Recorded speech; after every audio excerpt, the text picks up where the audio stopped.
Одоо цагаагаар нөхцөл байдалтай холбоотойгоор ер нь тээврийн салбар дээр ямар бэлтгэл ажлууд хангагдав? Ер нь компаниуд одоо үйлд хэр бэлэн байна? Тийм, манайх ч ерөөхдөө жил болгон явдаг энэ нэг урсгалаараа өвлийнхээ ажлаар бүгд бэлэн байгаа. Энэ жилийн тээврийн энэ зорилтууд баг ингээд хангагдаад явж байгаа. Гэхдээ манай Монгол улсыг шигэлсэн тээврийн урсгал ер нь 30 орчим хувиар багассан байгаа. Төмөр зам дээр, хуучин бол тэнжин дээр 2-3 мянган чингэлэг энгийн үедээ байдаг байсан бол одоо бол нэг 650-аас 750 чингэлэг орчим дээр л ер нь байгаа. Өөрөлдөх юм бол нөө чингэлэг тээврийн бөөгнөрл бол байхгүй болсон. Одоо ерөөхдөө багассан гэж байна. Тийм, чингэлэг тээврийн нөгөө бөөгнөрлүүд байна. Энэ жил нөгөө харьцангуй гайгүй. Энэ хоёр шалтгаантай нэг нөгөө Японоос ирдэг байсан автомашинуудын тээвэрлэлт бол бас нэг 25 орчим хувь байдаг байсан. Тэр ингээд ерөнхийдөө хумигдсан Монгол улсын нөгөө баримтлж байгаа бодлогын дагуу. Хоёрдугаарх нь манай эдийн засаг бас нэлээд агшсан байна. Одоо эдийн засгийн нөгөө тэлж байгаа агшиж байгаа хамгийн түрүүнд мэдэрдэг салбар бол манай тээвэр логистикийн салбар байдаг. Тэгээ гадагшаа хийж байгаа худалдаа бол нэлээд багассан. Тэрнтэй холбоотой ирж байгаа ачаа бол ерөнхийдөө 30% бууралт бол өмнөх үеэс харагдаж байгаа. Гэхдээ өдөр тутмын нэг ачаа тээвэр бол ингээд явдгаараа явж байгаа.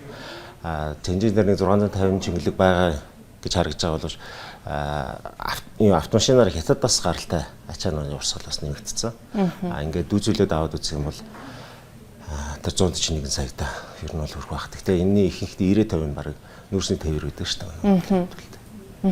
141 сая тонн гэд зам тээврийн яамны төлөвлөлтийг дөнгөж сая та дурдчих шүү гэнэ. За тэгтээ одоо нэг асуудал баг шүү гэнэ. Төмөр замын асуудлыг бол нэлээд удаан хугацаанд ярьлаа. Тэгээд төмөр зам дээр бас хэд хэдэн төслүүд хэрэгжиж байна те. Бомбын өвчин чаллыг нэмэгдүүлэх ч гэдэг юм уу. За тэгээд ер нь одоо энэ тээврийн салбар дээр хэрэгжиж байгаа төслүүд хэр үр дүнгээ өгч ийн гэж харж байна. За ямар хугацаанд та бүхний одоо нөгөө хүлээлтэд хүрсэн хэмжээний үр дүн үзүүлэх төсөөлттэй байна. Яг төмөр замын тээвэр дээр манай логистиксээр одоо яг хэрэгжиж байгаа төслөх юм бол яг бодиттой бол юм байхгүй. Энэ дээр би салбарын яамных нэгэж бас хэлнэ.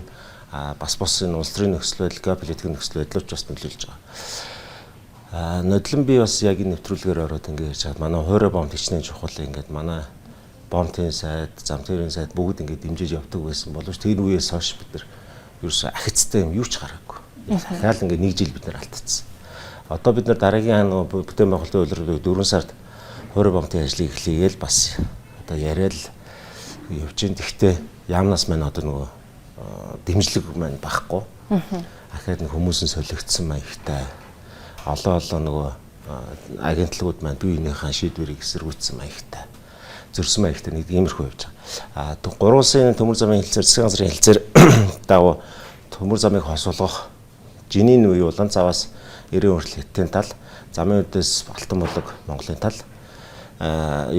Хягтурт, Наушк хүртэл, Наушкаас Улаауд хүртэл Оросын тал барихаар энэ төмөр замын хэлцээр нь 2 жилийн өмнө нэлийн зурагцсан. Тэзүүн сая төмөр замын удирдах хурлаар зөвлөгөөнөр ингээ батлагдаад явж илээ. Гэхдээ энэ хэрэгжчихэд бас нэг асуудалтай болсон. Орос талд маань хөрөнгө мөнгө байхгүй, дайны байдалтай байгаа учраас бас шийдэгдэхэд бас хэцүү. Зөвхөн төмөр замыг хосуулгасноор энэ ачаа тээвэр бас өсчихгүй гэвэл бас үгүй. Нөгөө нэг ачиж буулгах, нарийн өргөн төмөр замуудын хоорондын хаб терминалуудаа бид нар барьж чадаагүй, хуурай бомб тусацсан. Хувийн хэмжил дээр юу яасан?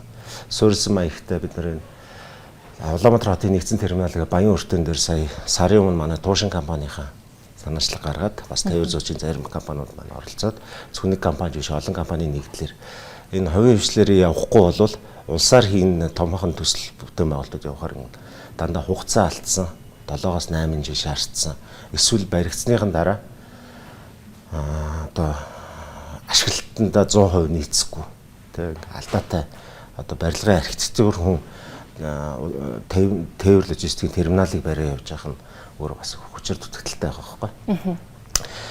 Үүнтэй адилхан замын үдийн хуурай бомбыг бас тээвэр логистикийн 5-6 компани нэгдээд корпорац байгуулад ингээд эхний концепц гаргацсан баримтлалт кино хийсэн улс төрчтэй уулзсан ингээд нөлөөллийн ажлаа хийгээ явж байна. Сая орон нутагт дээр танилцуулга хийгээ явуулсан байгаа.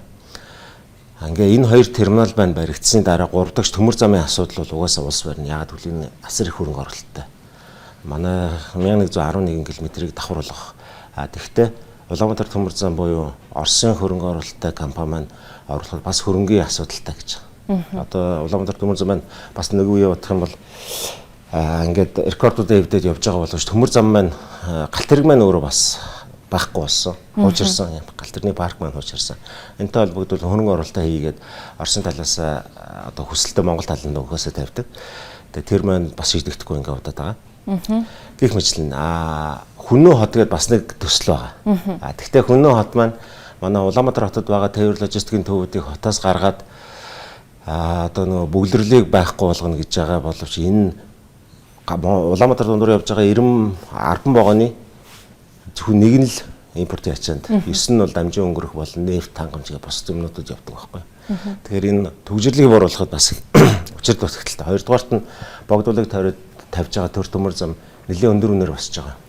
Хүннөө хот маань үдэд цахилгаан дулааны асуудлаач бас шийдэг бол байгаа сурагтай байсан. Тэгээд ингээд ажиллаж чадахгүй байгаа учраас нөгөө хамтарч чадахгүй байгаа учраас ажил нэг тийм зогсон маягтай л яваад нэг жарж байгаа тэг жоохон муу мэдээтэй л. Нийт одоо тээврийн гадагшаага гарч байгаа тээврийн 90% нүүрс сууж байна. Гэтэл нөгөө импортоор худалдаа авч байгаа Монголын одоо хэрэглээ бол буурахгүй дандаа өсөж байгаа тийм. Тэгэхээр юу гэдэг одоо төмөр замынхаа ч гэдэм юм уу ер нь бүх одоо тээврийнхаа хүчин чадлыг нэмэгдүүлэхэд Монголоос гарах одоо бараа бүтээгдэхүүн яг байгаа юм уу? Жишээ нь одоо компаниуд гадагшаага гадаад худалдаа их тэр боломж нь хэрэг хангалттай байна.